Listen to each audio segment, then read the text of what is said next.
Bien, vamos a comenzar con el desarrollo de esta materia, que es una de las materias centrales de la carrera, que sirve de basamento a la segunda parte de toda la tecnicatura, porque está centrada en lo que es el objeto principal de la tarea del martillero público, y también debe ser de conocimiento para todo aquel corredor de comercio, pero en realidad el remate es el objeto principal del martillero público especialmente. Por supuesto que es una unidad temática que está regulada en el Decreto Ley 20.266 y también está recogida por las leyes provinciales. Pero antes de ingresar directamente en el análisis normativo, lo que nosotros tenemos que tener en cuenta es una serie de situaciones especiales que deben quedar clarificadas para comprender adecuadamente de qué estamos hablando. Por eso vamos a ir siguiendo una secuencia a través de las transparencias del sistema de PowerPoint para que ustedes puedan ir identificando cuáles son las situaciones que previamente se deben clarificar. Nosotros aquí, ustedes tienen una serie de pautas, nos mantenemos allí en la transparencia, donde se señalan que es necesario obtener un concepto de remate, indagar mínimamente en su origen histórico, delimitarlo dentro de los actos de comercio, su relación con el contrato de compraventa, su relación con el contrato de mandato-comisión y su clasificación. Estas son cuestiones importantes para tener en cuenta previamente a cualquier planteo conceptual o normativo respecto del remate. En primer lugar, ustedes se preguntarán ¿qué es el remate? A mí me interesa sobremanera, más adelante vamos a formular un concepto, pero ¿qué es el remate? El remate es un procedimiento que solo lo puede llevar adelante un profesional universitario legalmente habilitado para ello, que es el martillero. Entonces tenemos que es un procedimiento y solamente una persona habilitada para llevarlo adelante. Este remate, así inicialmente les digo a ustedes, es un acto de comercio, es un procedimiento que lo puede hacer esta persona en el ámbito extrajudicial, en su casa de remate, en su local habilitado al efecto, pero también tiene otras manifestaciones como puede ser el remate en sede judicial, al cual denominamos claramente o técnicamente subasta judicial. Y también puede ser en el ámbito administrativo. Ustedes van a tener remates en el ámbito de la aduana, remate en el ámbito del Estado provincial, del Estado municipal, pero siempre se van a encontrar con que son los martilleros los únicos que pueden llevar adelante este procedimiento. Pero hay una situación que es clara frente al procedimiento. Ustedes tienen que entender que el rematador no es el dueño de los bienes. Entonces, lo primero que hay que dilucidar es por qué esta persona está rematando bienes que son ajenos. Entonces, entre el dueño de los bienes y el rematador hay un contrato. Y luego se van a preguntar cómo es que estos bienes pueden pasar a un tercero que es el oferente o el aceptante según las posturas jurídicas de que se trate o donde nos ubiquemos. Entonces, tenemos una segunda cuestión que es la relación entre el martillero y quien compra o quien adquiere los bienes. Acá hay otro contrato. Entonces, estos contratos que se ensamblan deben ser explicitados, porque de lo contrario no sabemos cuáles son los deberes y obligaciones, los derechos y las responsabilidades. Por eso, cuando hablábamos en la transparencia, ustedes requieren de una explicitación de lo que es el contrato de mandato-comisión y de lo que es el contrato de compraventa.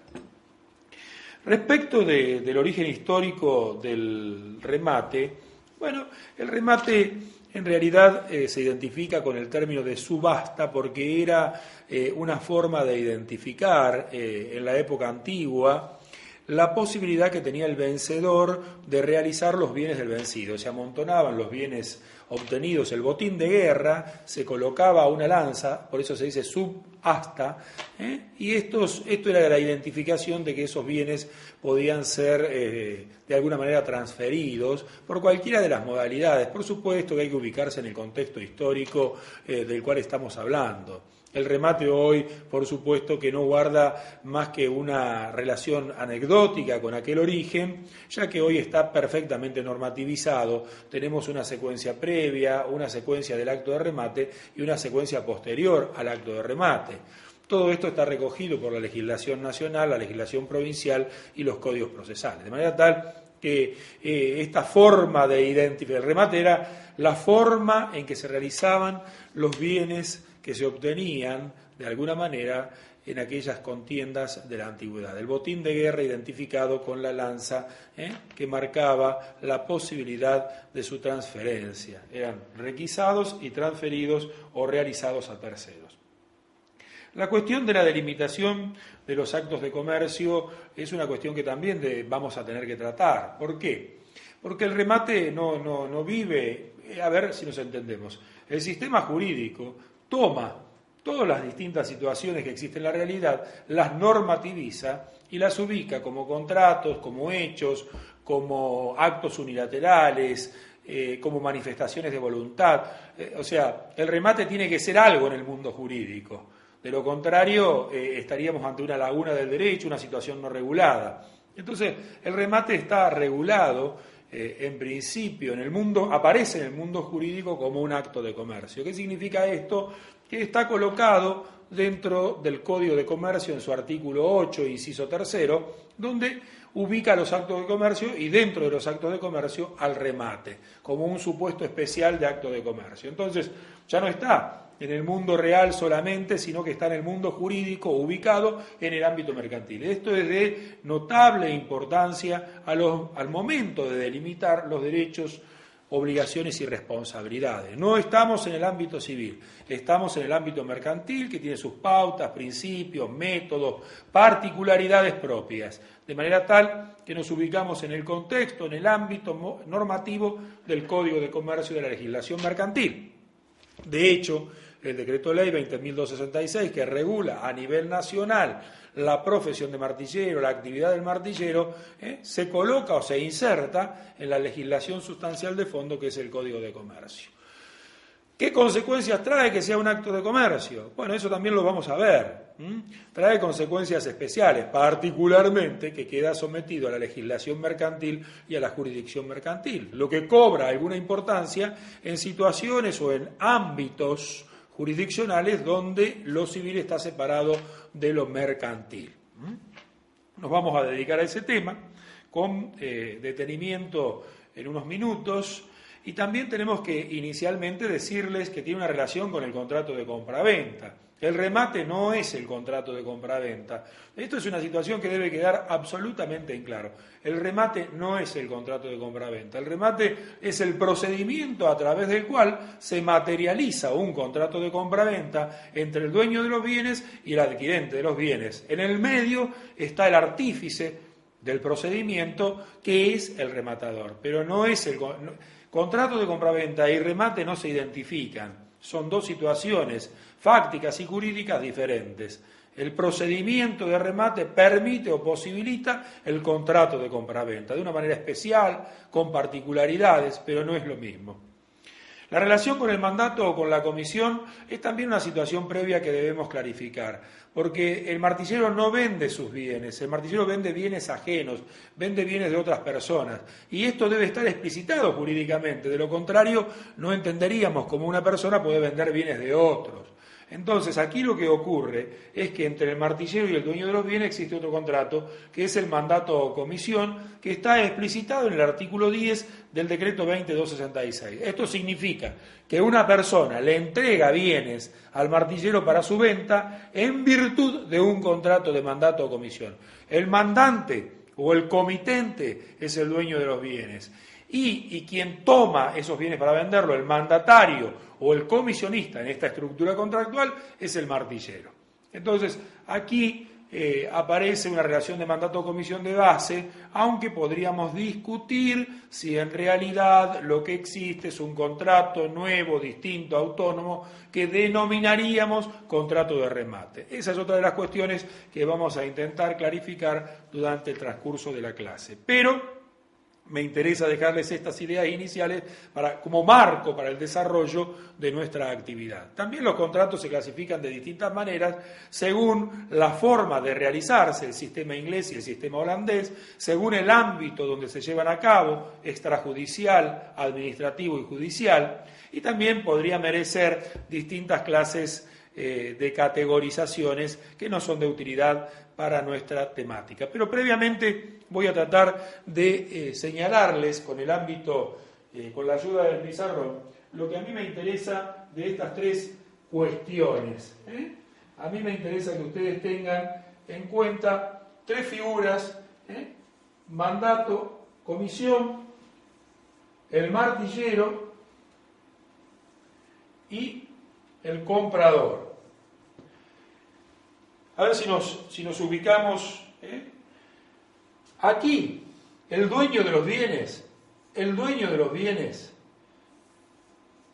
celebra un contrato con el martillero. Este contrato en la República Argentina y por el artículo 10 del decreto 2266 puede ser según que se den o no se den determinadas situaciones, o sea, que las cosas y el dueño estén presentes, que podamos calificarlo de mandato o de comisión. Estos dos contratos están regulados en el Código de Comercio argentino y ustedes en el material bibliográfico tienen la apoyatura normativa.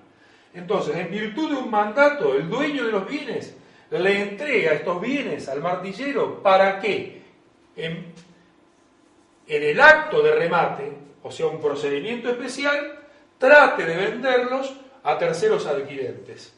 Estos terceros adquirentes, que son indeterminados, cuando adquieren los bienes, están celebrando un contrato de compra-venta con el dueño de los bienes, en realidad, a través de su mandatario o su comisionista, que es el martillero.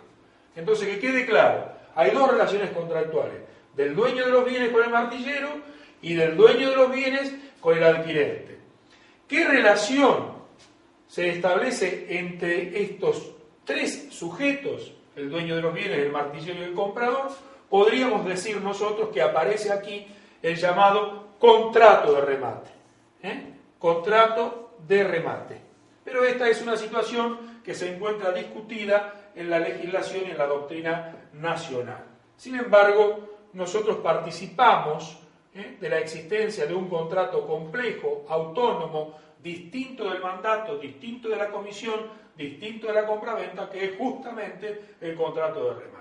Entonces, el remate termina siendo en la práctica un procedimiento que posibilita una compraventa en acto público. Pero es importante que ustedes distingan las relaciones contractuales que existen con cada uno de los sujetos. Esta situación es básica para comprender el desarrollo posterior de esta materia. Entonces, que quede en claro, entre el rematador y el dueño de los bienes, un mandato o una comisión. Entre el dueño de los bienes y el adquirente, un contrato de compraventa. En el conjunto de las relaciones subjetivas hay, obviamente, un contrato nuevo, distinto, que nosotros llamamos contrato de remate. Sin perjuicio de ello, debemos reconocer que en la doctrina nacional esta no es una postura que tenga primacía, que esté aceptada en forma unánime. Lo que ocurre es que no existe un profundo tratamiento de esta situación jurídica y recién en esta carrera y en esta época de la evolución del derecho y del fenómeno es donde se está profundizando el análisis de la materia. Vamos a avanzar con algunas preguntas, nos mantenemos en la transparencia, que son necesarias clarificarlas, para que ustedes vayan incorporando el concepto, pero claramente. ¿Existe un concepto de remate? Por supuesto. Lo que en realidad debemos preguntarnos si existe un concepto de contrato de remate autónomo distinto de lo que es el contrato de mandato o el contrato de comisión. Ya les dijimos que nosotros sostenemos la existencia de un concepto distinto, o sea, de que existe en el derecho argentino, nos mantenemos la transparencia, de que existe en el derecho argentino un contrato de remate. ¿Existe concordancia entre el concepto de remate que se ha formulado y su sentido etimológico?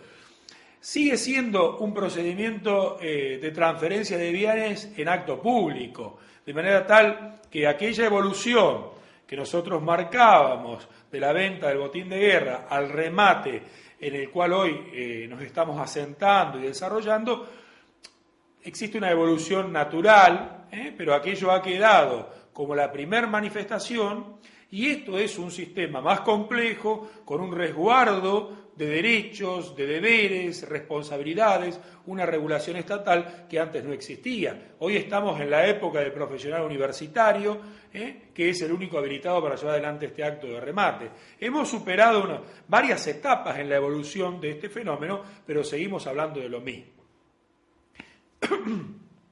¿Por qué se lo debe diferenciar del contrato de compraventa? Porque el contrato de compraventa es un contrato.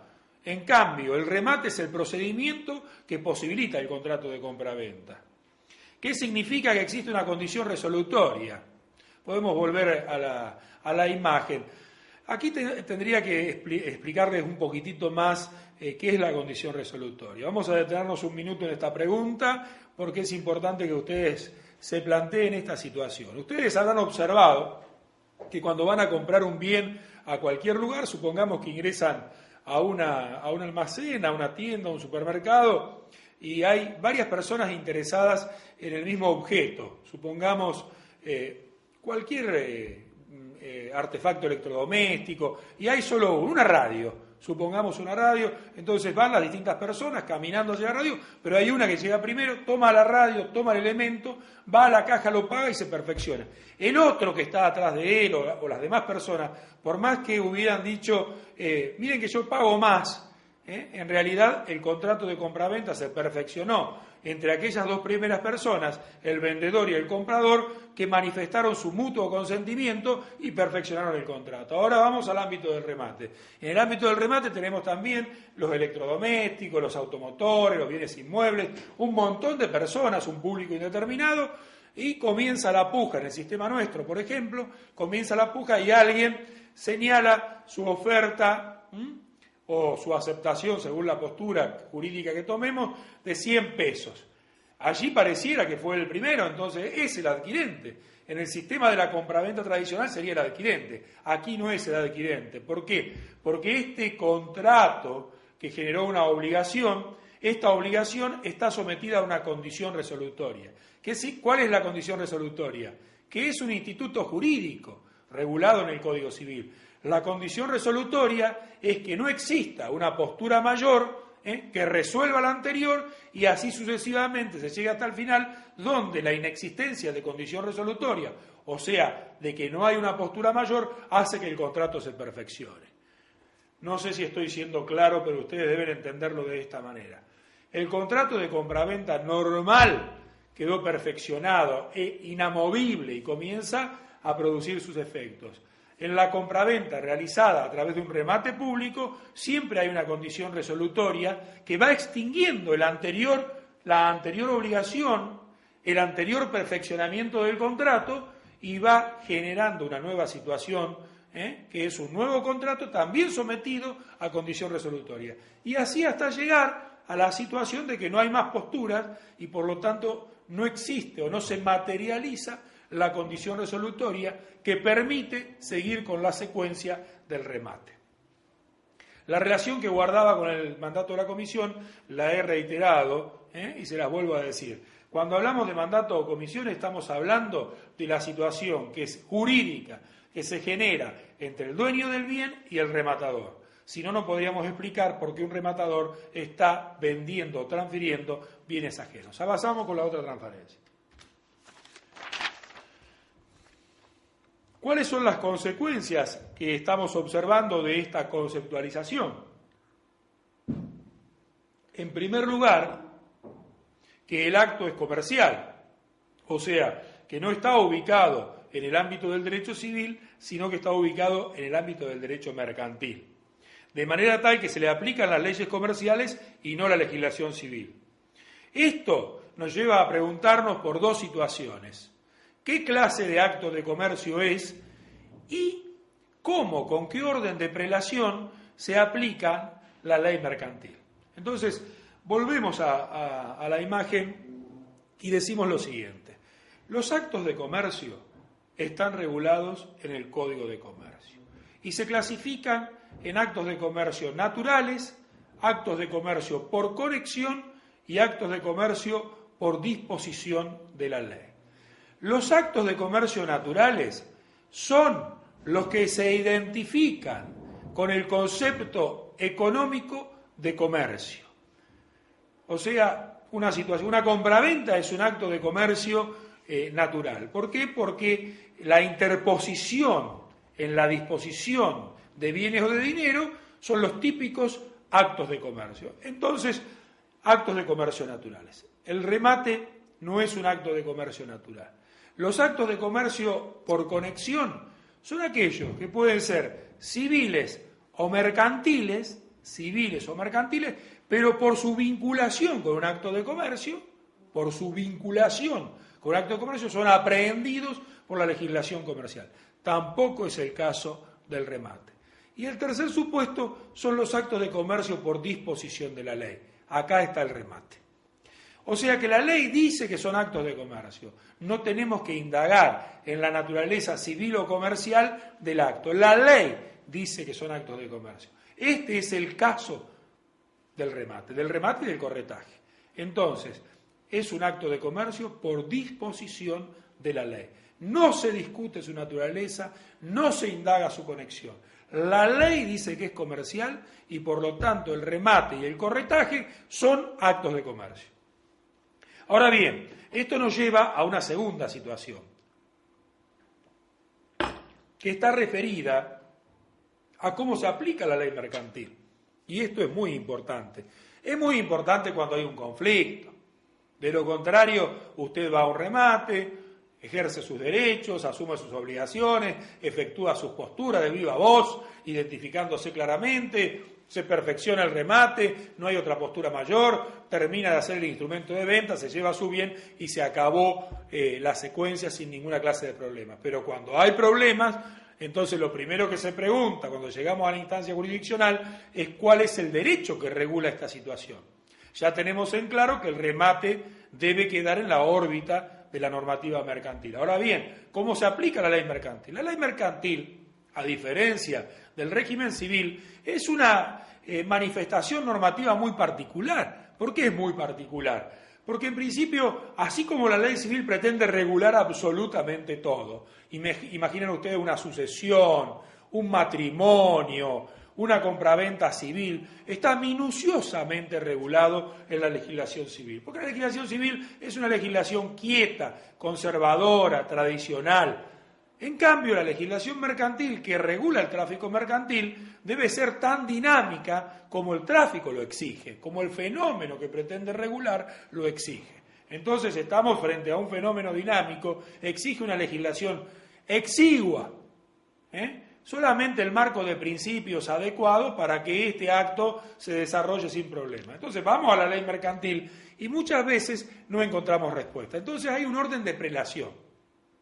Si el conflicto que se suscita por el remate no encuentra su solución en una norma mercantil, indagamos en los usos y costumbres mercantiles. Y acá es importante, porque el remate, toda la casuística del remate, se generó a través de una práctica constante a través de la historia.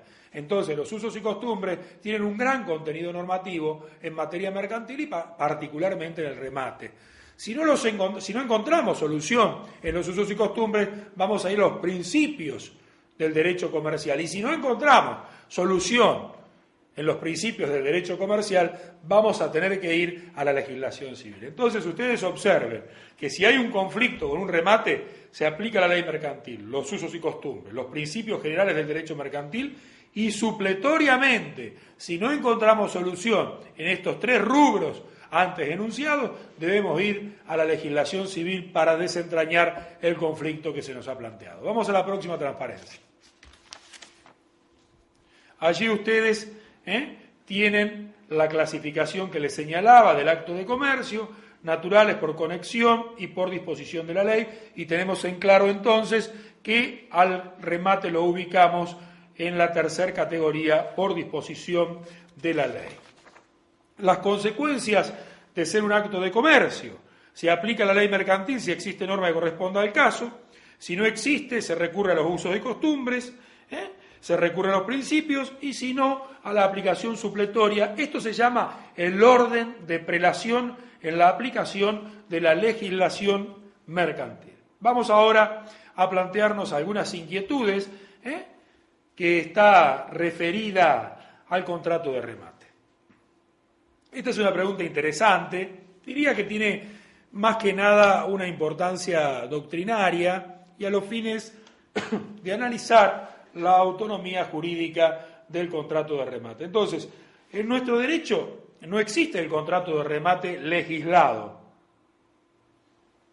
Esto está claro. Ahora bien, en el ámbito mercantil, volvemos a nuestra imagen, en el ámbito mercantil hay innumerables contratos que no están legislados. A ver, le voy a señalar a ustedes distintos ejemplos. El contrato de agencia, el contrato de concesión, el contrato de franquicia. Ninguno de estos contratos, que son típicamente mercantiles, están legislados. Sin embargo, nadie duda de que existen y cómo existen. Y hay un entramado de relaciones fácticas y jurídicas que pueden ser ubicadas en la agencia, la concesión o la franquicia, que son típicos contratos mercantiles. Entonces, la pregunta es, ¿hay un contrato de remate que ubique, que englobe esta situación compleja del dueño de los bienes, el martillero, los adquirentes, el mandato, la compraventa, el procedimiento? Nosotros entendemos que sí, que hay un contrato de remate, que es distinto de la comisión, del mandato, de la compraventa, y que es aquel contrato en virtud del cual una persona entrega jurídicamente y materialmente bienes a una persona, a otra persona habilitada legalmente para ello, el martillero, único habilitado legalmente, para que en base a un procedimiento especial, que solo él está facultado para hacerlo, pueda transferir en un acto público y respecto de personas indeterminadas los bienes que a otra persona le había entregado para realizarlos. Entonces, hay que ver si existe fundamento normativo para esta afirmación dogmática doctrinaria que estamos realizando. Nosotros creemos que sí, que la ley, el decreto ley 2266 nos brinda algunos instrumentos, pero de otra manera no podemos explicar esta relación compleja y tendríamos que desglosar las distintas relaciones jurídicas que se establecen. Diríamos que hay un mandato-comisión en la primera etapa, hay un procedimiento a cargo del martillero y hay un contrato de compraventa entre el dueño de los bienes.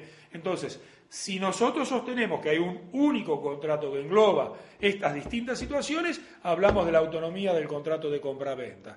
De lo contrario, seguiremos manteniendo tres figuras distintas y ubicaremos al remate como un procedimiento, que es la acepción clásica que en la doctrina nacional e internacional se le ha dado al remate. Vamos a avanzar con la otra transparencia y allí intentamos formular un concepto de remate. Cuidado, acá nos estamos yendo de nuestra posición doctrinaria. Esto es lo que es el remate.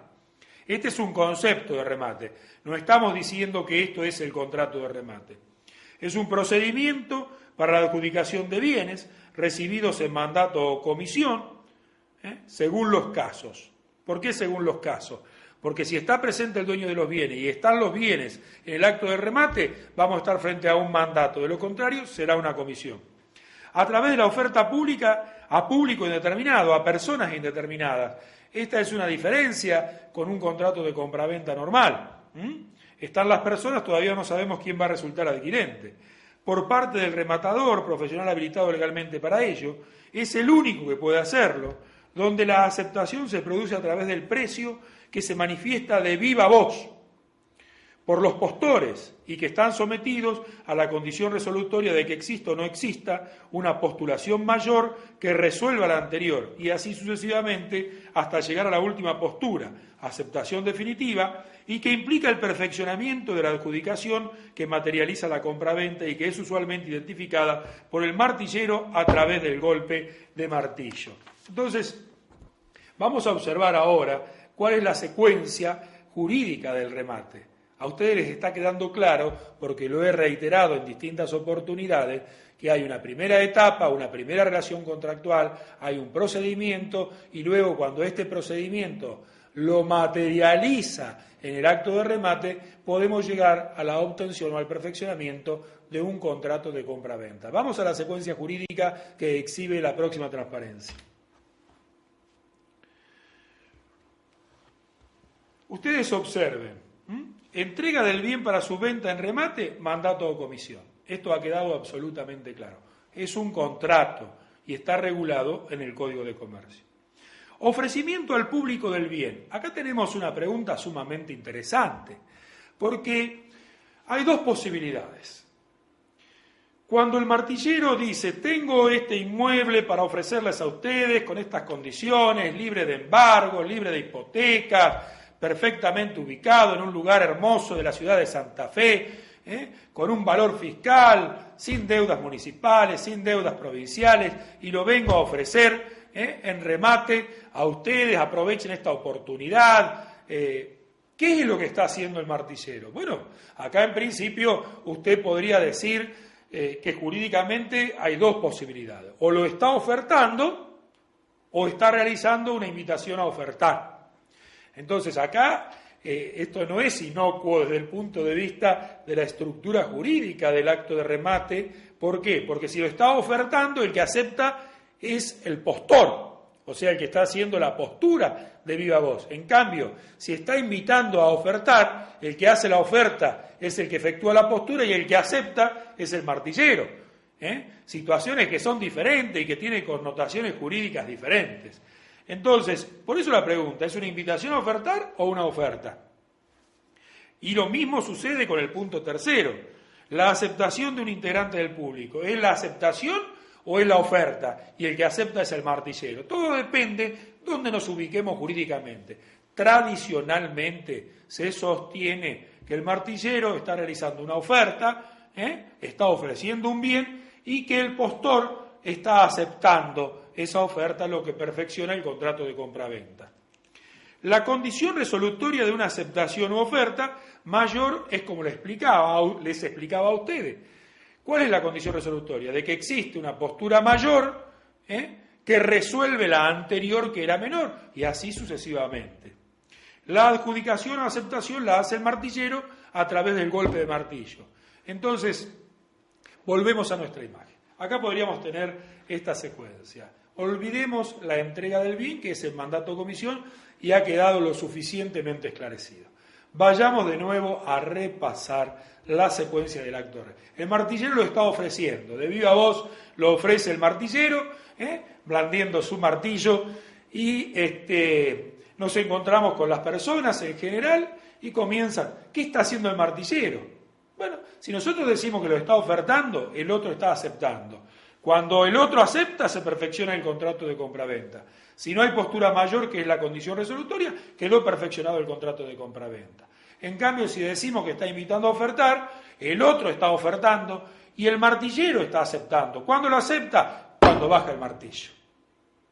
Pero claro, es una situación muy especial, porque esta bajada de martillo traería problemas para que exista una postura mayor, entonces tendríamos que desarticular el concepto de condición resolutoria y volver a pensar cómo lo podemos hacer. De manera tal que lo que mejor parece cerrar en nuestra normativa, en nuestra estructura jurídica, es que el martillero ofrece un bien, aquel del público que está pujando 100 pesos, 200 pesos, 300 pesos, 400 pesos, lo que está haciendo es aceptando la postura mayor resolviendo la anterior, y cuando dices 100, el martillero dice en 1000 voy a vender, en 1000 voy a vender, en 1000 voy a vender, a la 1, a las 2, a las 3 voy a vender, y el martillero lo que está simbolizando con el acto del martillo es que esa aceptación es la que configuró el perfeccionamiento del contrato. Es un acto simbólico, que lo llamamos de adjudicación, que en realidad estoy diciéndoles a todos ustedes que esa postura implicó aceptación y perfeccionamiento del contrato. Y si nadie va a ofrecer una postura mayor, entonces vendido, ustedes se van a encontrar con esa materialización. Esto es muy importante desde el punto de vista de la estructura económica y jurídica del procedimiento de remate, del contrato de remate, donde ustedes se ubiquen. Vamos a la próxima transparencia. Estos sistemas, holandés e inglés, hacen a la descripción operativa. Aquí, el sistema holandés no lo podemos recepcionar en nuestra estructura. ¿Por qué? Porque el sistema holandés es exactamente al revés. El sistema holandés comienza con una base máxima. con una base máxima. En nuestro sistema, ¿cómo es? Sin base o con base mínima, de allí para arriba. O sea, cuando ustedes lo observan sin base, voy a vender este bien sin base a la primera oferta, a la mejor oferta, vamos a vender este bien, no tiene base y lo ofrezco en venta. Y ahí comenzamos todo el procedimiento. O va a salir a la venta este bien, este mueble que estamos, este escritorio, con una base de 100 pesos. 100 pesos, a ver quién ofrece 100 pesos, y comenzamos toda la historia del acto de remate. En cambio, en el sistema holandés, ilustrativamente y sintéticamente hablando, comienza con una base máxima y de allí va decreciendo hasta llegar a la postura, y cuando aparece esta postura que lo perfecciona, o sea, si se identifica con la base máxima está vendido y se acabó. Entonces es un sistema inverso al nuestro. Va decreciendo, nadie ofrece la base máxima y comienza a bajar hasta que alguien la ofrece, se perfecciona el contrato y se termina la historia. En cambio, en nuestro sistema ha seguido el modelo inglés, por supuesto, con las particularidades que la legislación le ha ido incluyendo. Vamos a la próxima transparencia. Aquí están reflejados los 3 ámbitos que les señalaba. El remate particular, cuando una persona, que es un remate típico, ¿no?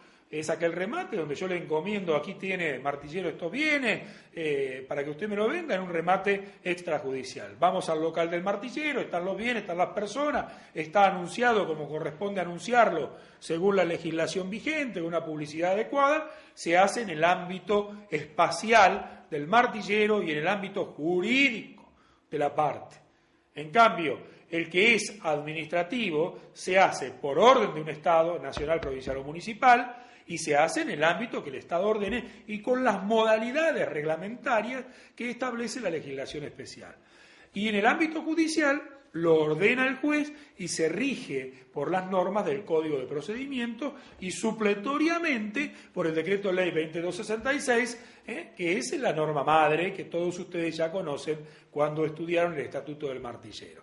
Entonces, son 3 ámbitos distintos. Recuerden siempre, la estructura del remate está en el Decreto Ley 2266. El resto son normas especiales que modifican, particularizan, matizan las distintas situaciones. Avanzamos con la otra transparencia. Aquí hay un interrogante muy interesante que nosotros podemos plantearnos. Este interrogante está dado por el hecho de que ustedes pueden preguntarse si es posible usar ese procedimiento de remate para llevar adelante otros contratos. La respuesta, si nosotros entendemos que el contrato de remate es un contrato autónomo que no está necesariamente vinculado a la compraventa, que no está necesariamente vinculado a otra figura jurídica, es un contrato autónomo, ¿por qué no? Supongamos que usted pretende materializar un contrato de locación sobre un inmueble, hay varios oferentes, entonces dice, bueno, mire, vamos a hacer una cosa, ¿por qué no lo adjudicamos? No materializamos este contrato a través de un remate público. Y es posible, claro que es posible. ¿Se da en la práctica? No se da en la práctica, pero que es posible, es posible. El remate es un procedimiento de adjudicación de derechos. Habría que reformular la ley, En lugar de decir bienes, tendríamos que decir derechos y bienes.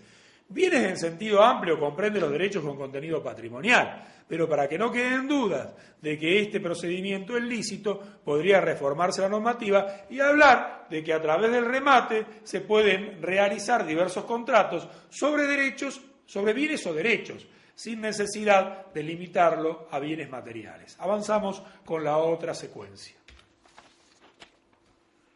Aquí ingresamos en situaciones que refieren a las obligaciones del martillero. El martillero tiene obligaciones previas al remate, durante el acto de remate y posteriores al acto de remate. Voy a utilizar un minutito el pizarrón para ilustrar, después la vamos a desarrollar particularmente. Al martillero le dicen que necesitan vender un determinado inmueble. Entonces el martillero se encuentra con que alguien le dice que es el dueño del inmueble, alguien le dice que el inmueble está ubicado en tal lugar. ¿Qué debe hacer el martillero? El martillero tiene obligaciones previas al remate. Entonces, tiene que constatar que quien dice ser titular sea realmente el titular. Tiene que comprobar que el inmueble que dice que se va a vender está para la venta, está libre, no tiene ocupante, mide lo que mide. Tiene que ir al registro y determinar con los informes respectivos si tiene o no tiene la libre disponibilidad del sujeto, si el bien está disponible, no está embargado, no está hipotecado, si no pesa sobre el sujeto una inhibición, si los planos que tiene del inmueble se corresponden con la realidad de dicho bien. Esta es una de las situaciones, de lo contrario se genera una responsabilidad, un deber profesional incumplido por parte del martillero. Pero además, el martillero debe realizar una publicidad adecuada, una publicidad que está regulada por la legislación, la obligación de publicidad adecuada también. El martillero tiene una forma y un contenido para esta obligación que debe cumplimentarlo. De lo contrario, también podría generarse un incumplimiento del mandato de la comisión que le otorgó el dueño de los bienes. Y también tiene la obligación de convenir por escrito las condiciones de venta, el pago de la comisión, el pago del precio, la seña, la disponibilidad del bien. Todas esas cuestiones se convienen por escrito con el dueño de los bienes. Y acá está uno de los elementos importantes del llamado contrato de remate. Pero igualmente dejemos esta discusión que ya hemos planteado y volvemos a observar una etapa previa al remate. La etapa no es cuestión de recibir los bienes y ofrecerlos a la venta. No es así. Hay obligaciones sobre el bien, sobre el sujeto, hay obligaciones sobre la publicidad a realizar, hay obligaciones formales sobre el convenio que se debe realizar. Son las obligaciones previas al remate que ahora volvemos a repasar rápidamente, pero para que no quede esta secuencia aislada. Una vez que hemos cumplimentado esta situación, llegamos a lo que es el acto de remate. El acto de remate es el momento culminante. Bueno, también el acto de remate tiene distintas obligaciones que el martillero debe cumplir. El remate no se puede realizar como uno se le ocurre, en cualquier lugar, en cualquier hora, en cualquier día, de cualquier manera. Y claramente se establece esta cuestión. Y por último, hay una tercera secuencia de obligaciones que son las obligaciones posteriores al remate. Entonces, no es que remata y se desobliga. Tiene la obligación de confeccionar y suscribir el instrumento de venta, tiene la obligación de percibir la seña o el precio, tiene la obligación de rendir cuentas. Entonces, termina el remate y no acaba la tarea profesional del martillero. Tenemos que seguir adelante. Tenemos que seguir con lo que viene. Y lo que viene es tan importante como lo que pasó. Entonces, ustedes deben tener en cuenta que hay tres clases de obligaciones. Antes del remate y posteriores al remate. Entonces, nunca se van a equivocar.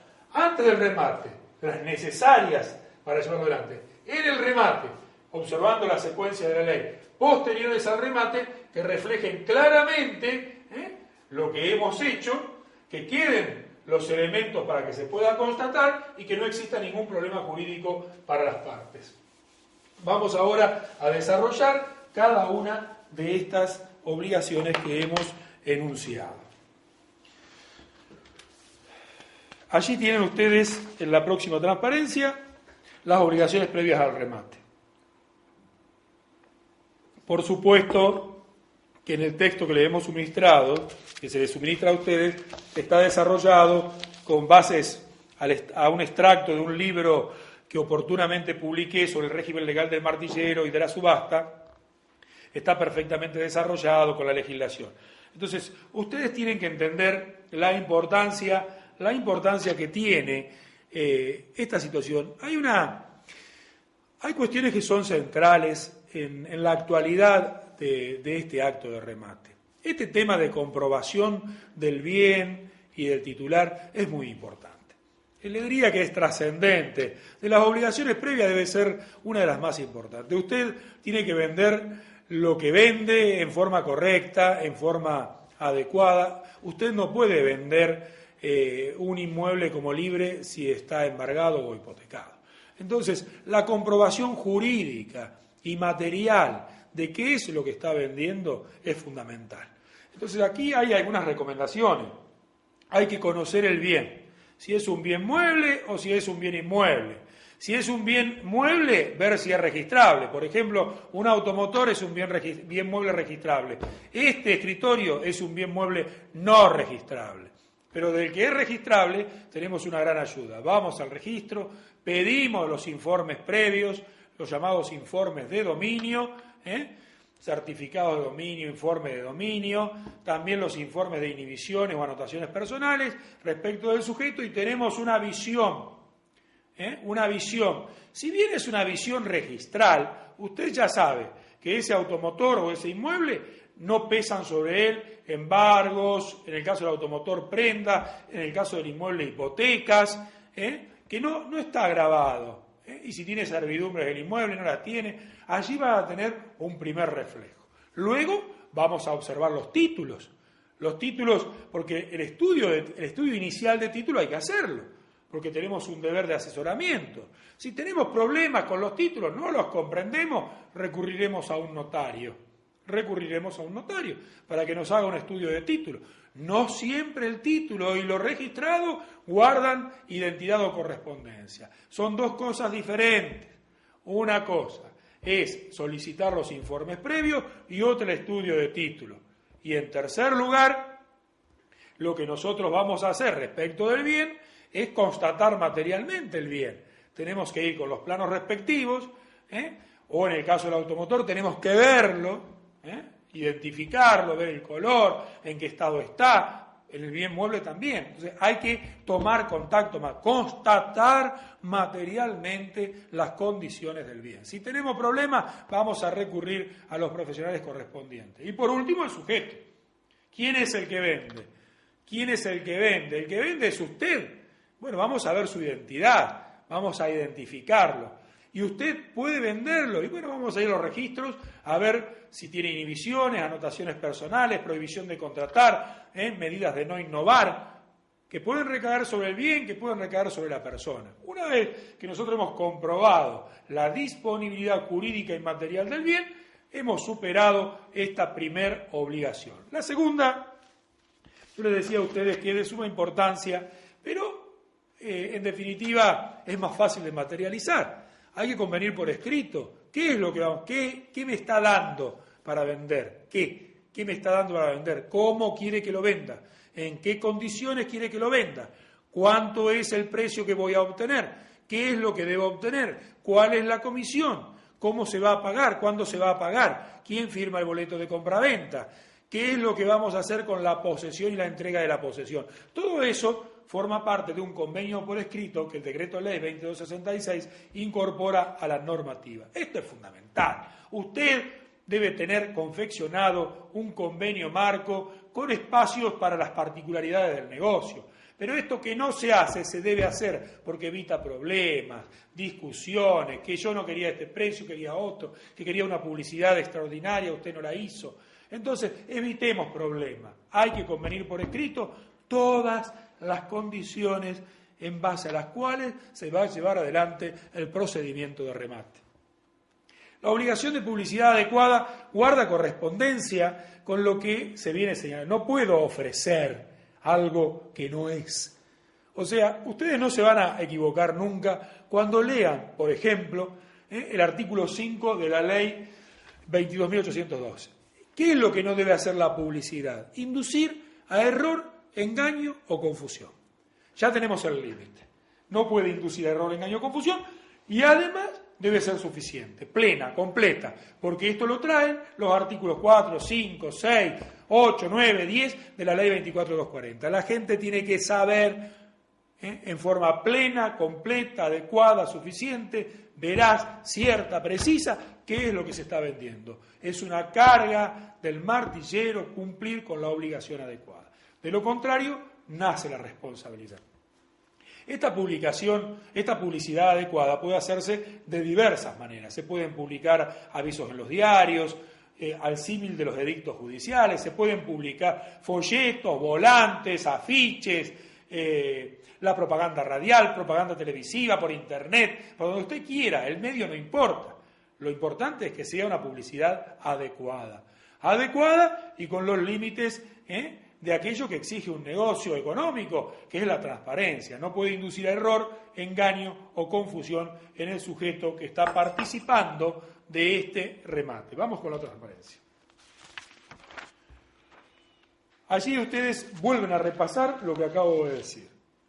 Entonces usted, con esta guía, rápidamente, esta guía que vamos a mantener allí para fijarla, usted se tiene que preguntar, ¿dónde está el título? ¿Tiene título o no tiene título? El título de un bien mueble, ¿cuál es? La factura, perfecto, o el contrato, el boleto de compraventa. El título de un bien mueble registral es el título que entrega el Registro Nacional del Automotor, por ejemplo. El título de un bien inmueble es la escritura pública que ha... Y así vamos a ver. Vamos a tratar de leer el título, entenderlo, y si no, siempre hay que hacer un estudio de título. El titular, ¿puede vender, no puede vender? ¿Quién es? ¿Es el sujeto que dice ser? ¿Está libre de disponibilidad? ¿Puede hacerlo, no puede hacerlo? El bien, y ya hablamos de todo lo que hay que hacer sobre el bien. Las condiciones registrales del bien, las condiciones materiales, los gravámenes sobre el bien, las deudas. Este es otro tema importante. Usted no puede vender un inmueble como si no tuviera deudas. El inmueble tiene deudas, puede tener por tasas y contribuciones municipales, por impuestos provinciales, por impuestos nacionales. Entonces, usted no puede decir que este inmueble está libre, se vende libre. El inmueble está afectado por determinadas cargas y debe estar ello esclarecido en la publicidad que se realiza. Vamos a la otra transparencia.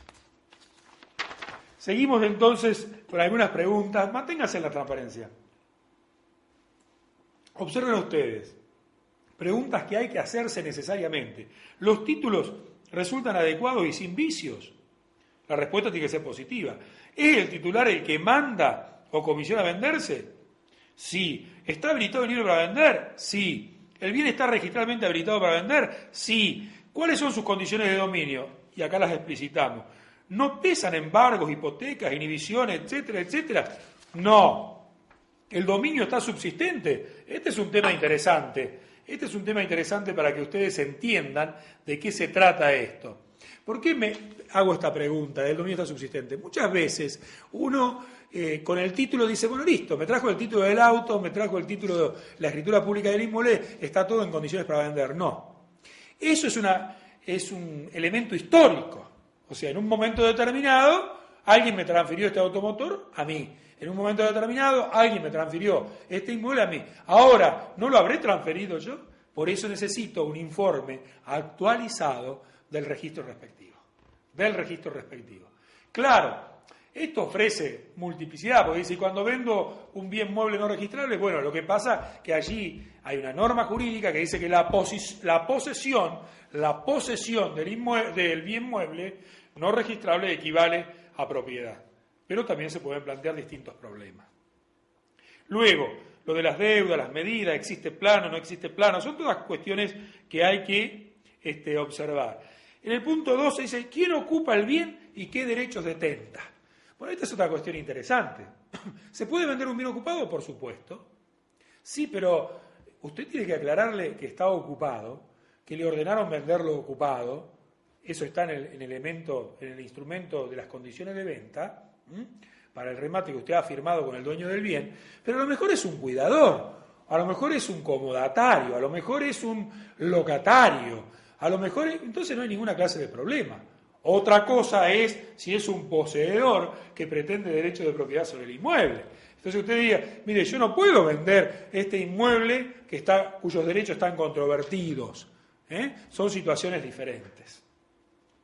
¿Existen normas especiales? Este es otro tema interesante. No hay que perder de vista que determinados bienes solo pueden realizarse a través de un procedimiento especial. Entonces, ustedes van a ver que el rematador y el acto de remate también intervienen, por ejemplo, en los bienes que pueden circular con certificados de depósito o con warrant.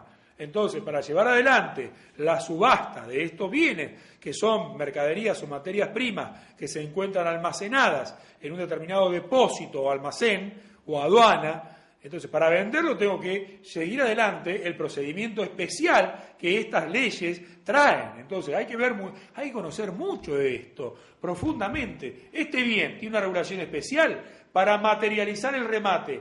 ¿Debo cumplir solamente las normas que yo estoy explicando en este momento o hay otras normas especiales? Hay que tener mucho cuidado con esto. Vamos a la otra transparencia. El convenio por escrito. Veamos un poquito el contenido del convenio por escrito. Ustedes tienen allí el objeto del mandato o comisión, la autorización para rematar el bien, qué gastos se han de realizar y a cargo de quién se encuentran, cuáles son las condiciones de venta, cuál es el precio. Más adelante, y ahora vuelvo, cuáles son las modalidades de pago del precio, qué otras condiciones tendrá para la venta, si el martillero debe suscribir o no el instrumento del contrato de compra-venta y si lo hará en nombre del titular de los bienes y la comisión del martillero. Ahora, esto es importante que lo tengamos en cuenta, volvemos también después, volvemos a proyectar. Es importante, el convenio por escrito previo debe contener todos los elementos necesarios del negocio complejo que estamos llevando adelante. O sea, acá donde, desde mi punto de vista, se materializa el contrato de remate. Porque el contrato de remate me está diciendo no solamente la parcela del contrato de comisión, no solamente la parte del contrato de compraventa, sino además del propio procedimiento, cómo quiere que lo haga. Entonces, ¿qué es lo que se va a vender? ¿Cómo se va a vender? ¿Cuánto se va a pagar? ¿En qué condiciones? ¿Qué actuación va a tener el martillero antes, durante, después? ¿Qué publicidad se hace? Todo, absolutamente todo el negocio debe estar contenido en este instrumento de venta. Vamos a la transparencia, repasamos un minutito la secuencia. Ustedes, cuando observen esta secuencia, allí tienen los pasos. El objeto del mandato, la autorización para rematar, los gastos, las condiciones, el precio, las modalidades del pago del precio, las condiciones de la venta, la suscripción del martillero, la comisión del martillero. Avanzamos con la publicidad del remate. Aquí en la publicidad del remate, también hablé de esto hace unos minutos. ¿Quién vende? ¿En qué carácter lo hace? ¿Qué se vende? ¿En qué condiciones? ¿Cuándo se remata? ¿Dónde se remata? ¿Cómo se paga? Para que ustedes comprendan, nosotros tenemos que tener claro este tema de la publicidad. ¿Por qué? Porque la persona que está allí, que es el público indeterminado, que no sabemos, no tenemos un contacto, podemos haber tenido un contacto previo o no, en ese instrumento de publicidad debe encontrar todo, y yo les digo, bueno, se ha avanzado mucho con la ley 24240, que impone a los proveedores de bienes, a aquellos que comercializan bienes, determinadas condiciones de información cierta, plena, veraz, objetiva, completa, autosuficiente, más el límite que le ha colocado la ley 22.802 a la propaganda, de que no debe inducir a error, engaño, confusión, debe corresponderse con las características. Usted debe informar todo y correctamente, todo y adecuadamente. Debe corresponderse con el negocio, debe corresponderse con lo ofrecido, debe corresponderse con las condiciones. Lo que se ofrece, lo que se publicita y lo que se adquiere deben guardar una correspondencia. Lo que se ofrece, lo que se publicita y lo que se adquiere deben guardar una perfecta correspondencia. De lo contrario, surgen los deberes incumplidos del profesional y la responsabilidad del profesional y la posible responsabilidad del titular de los bienes. Vamos a la otra transparencia. En el tema del remate, allí ustedes deben tener en cuenta de que rematar es una obligación. O sea, el martillero no puede dejar de rematar. El martillero no puede dejar de rematar. O sea, no significa que el martillero diga, bueno, remato si quiero. No. El martillero, una vez que hemos superado esta etapa previa, está obligado a rematar. Ha suscripto un convenio, se ha generado una obligación, ha celebrado un contrato y responde por su incumplimiento. O sea, rematar es una obligación. Para el martillero, rematar es una obligación. El lugar, la fecha y la hora señaladas. Porque no se puede rematar en cualquier momento. Por supuesto que son distintas las particularidades de un remate extrajudicial, de un remate judicial o un remate administrativo. En estos últimos dos está todo preestablecido. En este último es el pacto con el comitente o bien la decisión del martillero de decir que yo voy a rematar a tal hora, en tal lugar. Pero una vez que se fijó, esto no se puede alterar, por lo menos sustancialmente. Fijado el lugar, fecha y hora, debe cumplirse. Puede haber un pequeño retraso, que no puede ser sustancial. Si hay un retraso sustancial, si hay un incumplimiento sustancial, se genera responsabilidad por parte del martillero. La bandera, muchos se preguntan sobre su utilidad. En realidad, la bandera es un elemento distintivo, así como lo era la lanza en la antigüedad. Aquí la bandera, con la identificación del martillero, con un color determinado, está indicando a la sociedad que gira, que sigue viviendo, que se sigue moviendo, que allí se está realizando un remate público, o que se realizará un remate público. Por lo tanto, llama la atención. El cartelón, la bandera, son elementos identificatorios, no solo del rematador, sino del acto mismo de remate. Y después hay una secuencia que yo he llamado momentos legales del remate, que esto lo hemos introducido al principio, pero que lo vamos a desarrollar a continuación. Vamos a la próxima secuencia. Estos tres momentos, la iniciación e introducción, el desarrollo, ofertas y las condiciones resolutorias, y la culminación o adjudicación. Observen ustedes que hay tres momentos. El primer momento del remate, que hemos llamado la iniciación o la introducción, es la última oportunidad que tiene el martillero de ilustrar sobre qué es lo que va a vender, quién vende, cómo se vende, cuánto se cobra, cómo se cobra. Y también es la última oportunidad que tienen los posibles adquirentes de preguntar todo lo que tienen que preguntar. Luego de que comienza el acto de remate propiamente dicho, que ya comenzó, cuando se comienza con las pujas, no se pueden interrumpir, no se pueden suspender con preguntas, con interrupciones. Entonces, esta primera etapa es una etapa donde el martillero va a mostrar toda su destreza, toda su habilidad. A veces, porque el bien es un bien muy preciado y hay mucha gente interesada, no importa quién sea el martillero y qué es lo que hace el martillero.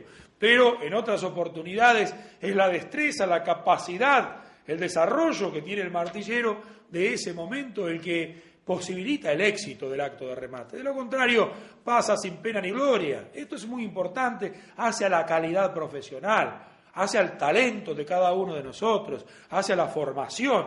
Entonces, allí se muestra el martillero con toda su plenitud, ilustrando, generando la inquietud de ofertar por parte de los asistentes. La segunda etapa es cuando estamos en el juego, ya en el medio del partido, ya no es el ingreso al campo, estamos jugando el partido y nosotros lo que queremos es hay que llevarlo con dinamismo, con claridad, sin permitir subterfugios, malas jugadas, la participación de la liga, de aquellos, entre comillas, tránsfugas de siempre. Entonces allí el martillero muestra toda su personalidad y va llevando en forma dinámica el remate, llevando hacia un resultado que es el perfeccionamiento del contrato. Pero hay que hacerlo con claridad, precisión, personalidad, con todo aquello que este nuevo profesional universitario está pretendiendo obtener a través de esta carrera. Es el momento, es el corazón del juego, es el momento culminante.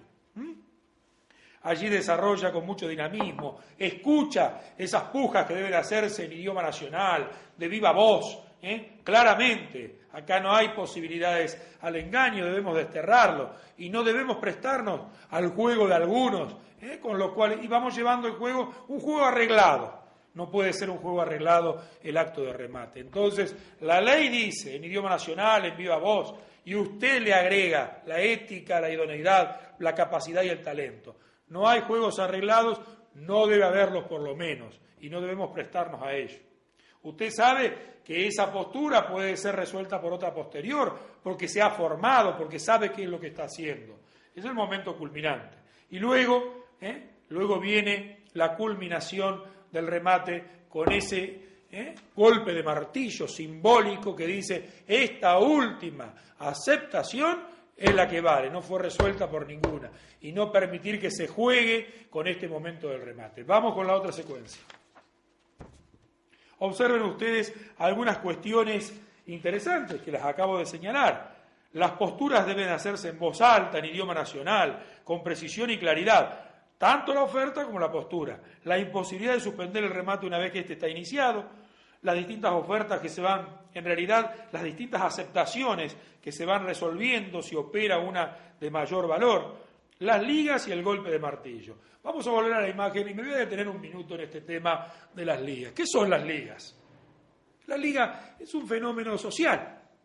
La liga es un fenómeno social. Ustedes deben reflexionar. El ser humano, en abstracto, en la norma, parece un ser humano ideal, ético, transparente, sin ninguna clase de problema. Sin embargo, el rematador y el remate tienen los vicios que tienen los individuos, los grupos, las comunidades, las instituciones.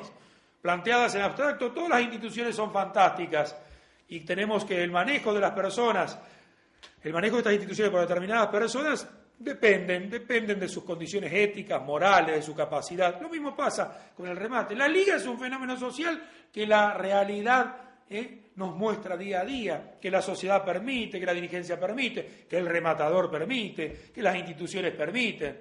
Todos sabemos dónde giran y cómo giran, porque allí están. Nosotros a lo mejor no tenemos un contacto directo, no tenemos un compromiso, un convenio, pero observamos que hay personas que aparecen en todos los remates. Bueno, pueden ser comerciantes que adquieren bienes, pero hay personas que luego no se quedan con esos bienes, sino que aparecen como representando que van en grupo, y entonces empiezan a hacer una puja entre ellos, se observan actitudes que disuaden a los demás de hacer posturas porque la gente tiene temor, entonces el martillero debe imponerse. Si es necesario, recurrir al auxilio de la fuerza pública. Lo primero que hay que afirmar es que el martillero no puede estar comprometido con este. No hay juegos arreglados. No podemos salir a quejarnos de las ligas y luego hacer convenios con las ligas. No podemos decir que las ligas no aparecen en mis remates y luego todo el mundo sabe que a mí me han invitado a que realice la postura a través de determinada persona para lograr beneficios adicionales. Y aparecen dos remates entonces. Compra aquel que compró en nombre de la liga, van a un bar, se reúnen y hacen un segundo remate entre los 3 o 4 realmente interesados. Y son representados por distintos personajes de este grupo que funciona, que da vuelta, que ha merecido fallos judiciales, que muchos dicen existen, están, se ven y que nadie hace absolutamente nada.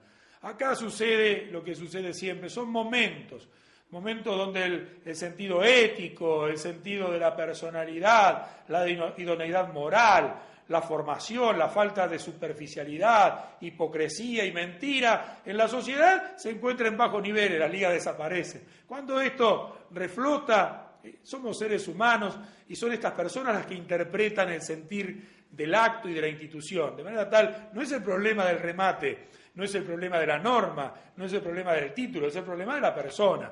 Entonces, es una manifestación de una corruptela en esta práctica social. El remate no es ni más ni menos que una práctica social. El intérprete es el rematador y los sujetos que intervienen. Si en ellos anida una corruptela, como en muchos otros sectores de la sociedad y de las instituciones, habrá lugar para las ligas de compradores. De lo contrario, no habrá lugar. Un martillero con personalidad, un martillero con claridad en su concepción ética, con claridad de las normas jurídicas, no permite la liga. Y si el martillero no la permite, la liga no juega este partido. Entonces, estas son cuestiones importantes. Yo he escuchado, en esta historia de 25 años, he llevado muchísimos, centenares, por no decir miles, de remates, subastas judiciales. Las subastas judiciales es el lugar donde a lo mejor mayor desarrollo tiene este fenómeno que todos repudiamos o no repudiamos, depende. El discurso público, el discurso privado, depende. Entonces, aquí lo que cabe preguntarse es, señores martilleros, porque así deben llamarse, con su personalidad, acá en este remate, donde el funcionario soy yo, tengo una delegación del poder estatal, no voy a permitir que se juegue un juego que la ley no permite. Acá se viene a comprar como corresponde, a adquirir un bien con transparencia, porque el remate pretende ser justamente la garantía de la transparencia, porque es un acto público. Vamos a la secuencia posterior. Las obligaciones posteriores al acto de remate son obligaciones importantes que atienden a aspectos formales particularmente. En primer lugar, ya hemos jugado el juego del remate, hemos llevado adelante este procedimiento y tenemos la obligación de instrumentar la venta. Aparece aquí una modalidad contractual. Acá aparece el contrato de compraventa. Entonces, puede suscribir el contrato. ¿Quién lo va a generalmente todos los martilleros tienen ya estructurada un esquema tipo de contrato de compraventa, de instrumentos de compraventa. La ley no dice que debe hacerlo el martillero, la ley dice que puede suscribirlo o no el martillero según lo que se haya convenido con la parte, pero en realidad lo que correspondería, lo más correcto es que firmen las partes y que lo suscriba el martillero, pero es el martillero en la realidad quien lo confecciona. ¿Está mal que lo haga? No está mal que lo haga, puede formalizarlo correctamente, para eso tiene que tener una clara formación jurídica. Ustedes cuando estudiaron esa materia contratos deben haber visto cómo se hace un contrato de compraventa, cuáles son los requisitos, derechos, obligaciones, particularidades. De lo contrario, si no lo tenemos claro, mejor que lo haga un abogado, que lo tenga preparado la parte, que tengamos un asesor, porque de lo contrario podemos cometer errores. Pero confeccionado el contrato, se suscribe si hay que suscribirlo, y allí están todas las condiciones del bien. La segunda obligación, la obligación de percibir la seña o el precio, si así fue convenido, porque eso surge de ese convenio por escrito, que es una obligación previa al remate. La obligación de rendir cuentas, esta es una obligación central de la actividad del martillero. El martillero actúa en interés ajeno, no está vendiendo un bien propio, vende el bien de otro. Por lo tanto, debe rendir cuentas. La rendición de cuentas, para que ustedes lo tengan en conocimiento, y está en el material bibliográfico, está regulada en el Código de Comercio y también tiene pautas normativas, aunque no aplicables a este esquema, en los códigos procesales de cada jurisdicción. Entonces, la rendición de cuentas es aquella obligación de origen legal que tiene el martillero respecto del titular de los bienes que le encomendó su venta, de rendirle cuentas, o sea, de decirle, esto es lo que hice, descriptiva, lo hice por esto, instruida y documentada, o sea, y acá están los elementos, los instrumentos, los documentos que acreditan qué es lo que hice y por qué lo hice. Por eso se dice que la rendición de cuentas debe ser descriptiva. ¿Qué es lo que hice? Instruida. ¿Por qué lo hice? Y tercero, documentada. Acá está lo que acredita lo hecho. La obligación de conservar muestras y documentación es una obligación que puede existir o no, pero está contemplada en las distintas legislaciones. Es necesaria cuando se interviene en una venta por muestras. O sea, hay distintas modalidades de compraventa, donde usted no puede tener toda la mercadería en el lugar del remate, todos los bienes, entonces lo que tiene es una muestra. O sea, yo voy a vender 1000 unidades de esto que estoy mostrando. Esta muestra debo conservarla. Son las compraventas sobre muestras, las compraventas ad gustum, las compraventas a condición. Entonces usted tiene que conservar aquello que dio origen y que es el objeto del contrato. Ahora vamos a repasar con las próximas transparencias esta secuencia posterior al remate. Observen un poquitito el instrumento de venta. El instrumento de venta debe reflejar lo convenido con el comitente, porque allá tenía el instrumento o el llamado instrumento de comisión o mandato, el mandato de la comisión. Acá tengo el contrato de compraventa. Entre aquello que me dijeron que yo lo tenía que hacer y esto que hice debe haber una correspondencia. Segundo, en el instrumento de venta debe reflejarse lo que publicité. Tercero, lo que resulta del remate. Volvemos un poquito a la imagen. A ver si nos queda claro. El instrumento de venta debe reflejar lo que yo había convenido con mi mandante o comitente. No puede ser distinto. Segundo, lo que yo publicité que iba a vender o realizar a través del procedimiento de remate. Y tercero, lo que resultó del remate. Entonces, Ahí tienen 3 secuencias que deben estar reflejadas en este instrumento de venta. La comprobación de identidad, los 3 ejemplares, el que compra, el mandante, el martillero. La reposición fiscal, el martillero lo van a tener que aprender y lo van a tener que incorporar. El martillero, al igual que otros profesionales como el escribano o el juez que actúan como controladores del cumplimiento de las obligaciones fiscales y se les genera responsabilidad solidaria. Y la recepción de la seña o el precio si ello estuviera establecido. Volvemos a la transparencia. La rendición de cuentas.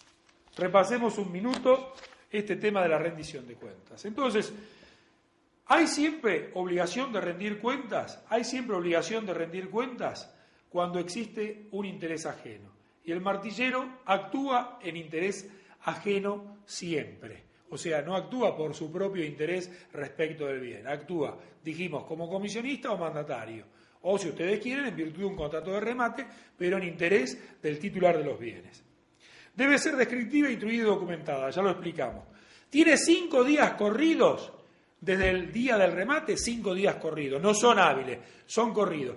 Y la falta de rendición de cuentas tiene una penalidad. La penalidad, a diferencia del daño, de la responsabilidad por daño, la penalidad se aplica sin necesidad de daño. No rindió cuentas, perdió la comisión y pierde el derecho al reembolso de los gastos, además de responder de los daños que hubiere causado. Vamos a la otra secuencia. La conservación de las muestras depende de qué bienes y de la modalidad contractual. Aquí esto hay que tenerlo en cuenta siempre y cuando exista una modalidad contractual específica de compraventa, muy típicas del derecho comercial y ajenas al derecho civil. Todo este esquema que acabo de desarrollar cierra con lo que se llama la responsabilidad del martillero. Aquí, antes de detenernos a la secuencia, vamos a hablar un poquitito de este tema, unos minutos, y después tratamos de fijar los conceptos con la transparencia. El actuar del martillero como profesional universitario ha agudizado su responsabilidad. Todas las personas son responsables por sus actos. Las personas, cualquier persona, supongamos una persona cuando conduce un automotor, una persona cuando ejerce la práctica médica, una persona que está filmando, una persona, todos tienen responsabilidad por sus actos. El martillero responde. ¿El martillero responde frente a quién? Responde frente al mandante y el comitente, responde frente al adquirente, puede responder en un proceso judicial frente al Estado. El martillero tiene responsabilidad. ¿La responsabilidad cómo puede ser? La responsabilidad tiene un hecho fundante, que puede ser una conducta o una omisión, una no conducta, no actuar cuando debía actuar u omitir. Hasta ahí vamos bien. Tiene un hecho fundante. Segundo, tiene un factor de atribución, subjetivo u objetivo. Subjetivo, la culpa o el dolo. Objetivo, por ejemplo, el que conduce un automotor y colisiona a un peatón, aunque no lo haya hecho con culpa o dolo, responde igualmente. ¿Por qué? Dirán ustedes. ¿Por qué? Porque hay una responsabilidad que se llama objetiva. El factor de atribución es objetivo. Se entiende que un automotor es una cosa riesgosa. Muy bien. En el ámbito del martillero, el factor objetivo no juega. Conclusión, el martillero solo responde cuando ha causado un daño con culpa o dolo. Seguimos avanzando. Debe haber un daño, porque si no hay un daño, no hay responsabilidad por daño. No es lo mismo la pena que la responsabilidad por daño. Si no hay un daño, no tenemos responsabilidad, aunque haya existido un actuar antijurídico o un omitir antijurídico del martillero, aunque haya existido culpa o dolo. Debe existir daño. Luego, el último elemento es que entre este daño y ese actuar u omitir debe haber un nexo de causalidad. O sea, el martillero actuó antijurídicamente, el martillero omitió actuar. Esto guarda relación de causalidad con el daño, más culpa, más dolo, o dolo, hay responsabilidad. Hasta allí vamos bien. Luego viene la reparación, que es integral. Se indemnizan todos los rubros que se pueden indemnizar. En el medio puede haber un problema, que haya nexo de causalidad, pero que haya sido interrumpido ese nexo de causalidad. ¿Por qué? Por un propio actuar de la víctima, o sea, es la víctima la que se causó el daño y no el martillero, o por un caso fortuito, o por una fuerza mayor. Casos fortuitos, hay de distintos tipos. Un caso fortuito que usted tiene, por ejemplo, un terremoto es un caso fortuito, si no era posible de prever, de evitar, de predecir, un hecho de la naturaleza. Un caso de fuerza mayor es que la cosa se termine destruyendo por un actuar, por ejemplo, de las fuerzas públicas, etcétera, etcétera. Y era imposible para el martillero preverlo, evitarlo, predecirlo. Entonces volvemos a repetir. Esta estructura es la que sirve de marco para el martillero. Para que el martillero sea responsable, el remate se tiene que anular o fracasar, y causar un daño, por supuesto, por culpa o dolo del martillero. De lo contrario, no hay responsabilidad. Un actuar, un omitir. La culpa, el dolo. El nexo de causalidad y el daño. De lo contrario, no hay responsabilidad. Independientemente de que haya penalidad, que es la pérdida de la comisión o la pérdida de los gastos. Eso es otra cosa. Esto es la responsabilidad. Ahora, ¿qué es lo que cambió? Lo que cambió es que el martillero, al convertirse en un profesional universitario, tiene una mayor formación, tiene una mayor responsabilidad, tiene un mayor deber. Y ahí juega una norma del Código Civil, que es el artículo 902. ¿Qué dice el 902? Que quien tiene mayor responsabilidad, que quien tiene mayor formación, que quien tiene mayor poder, tiene mayor responsabilidad. Entonces, la responsabilidad del martillero ahora es una responsabilidad que está mirada selectivamente. Usted no es cualquiera. Usted estaba formado, sabía lo que hacía, tiene un título habilitante para hacerlo. Por lo tanto, si lo hizo mal, lo voy a juzgar más severamente. Voy a interpretar su responsabilidad con mayor severidad. No le voy a dar mayor lugar a las excusas absolutorias, a las eximentes. El 902 del Código Civil. Y también entender que tenemos una responsabilidad social importante. Porque pedimos exclusividad. Tenemos un título profesional que nos habilita. O sea, el resto no lo puede hacer. Hagámonos responsables de lo que hacemos o de lo que no hacemos cuando debíamos hacerlo. Vamos a la transparencia para repasar estos conceptos.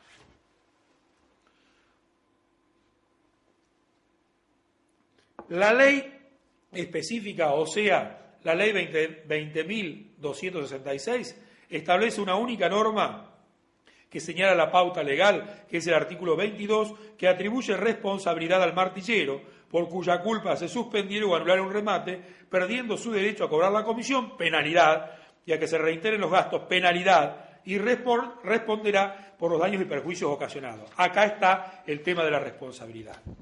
Frente al mandante o comitente y frente al adquirente, su responsabilidad es de carácter contractual. Aquí, volvemos a la imagen un minuto. Aquí debo aclarar una cuestión. La responsabilidad puede ser contractual o extracontractual. La responsabilidad contractual es la del martillero.